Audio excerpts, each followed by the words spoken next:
ومحمد يعطيك العافية الله وجهك. أقول هذا الشغل ولا بلا؟ النخالة تعرف الفلاح اللي يرقع عليها. اي والله. تفرح لجاه فلاح ولا لجاه بنغالي. وبالذات عاد لما يجيها فلاح من هو وياها.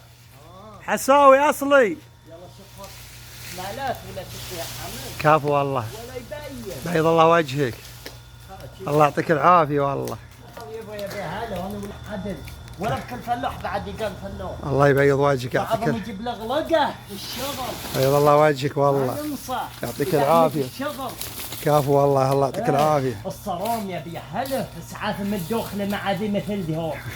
شو الفايدة كنها؟ وين سعفت ذي ما كنا يا مشهد. الله يعطيك السعف المتقارب يقرب الفور سهل له. يعني لازم يتقصر من السعف. القانون. احسن. كل سعف تقصها القانونية وخرها. اي عادل عادل. وهم يتسعف. عبد الرحمن جايب لك مويه عبد الرحمن. وهم يتسعف. عبد الرحمن. عبد الرحمن. اليوم ابو محمد مشرفنا الله يعطيه العافيه وقص التمر الله جعل يدينا ما تمسها النار يا رب ان شاء الله. بيض الله وجهك والله. وهذا نبغى البنغالي شفتك.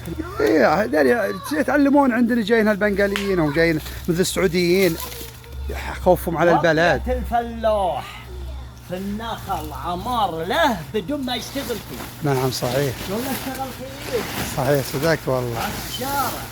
بيض الله وجهك الله يعطيك العافيه عساك على القوه. الله كافو انك كفيت ووفيت والله ابيض وجه. ما صار ما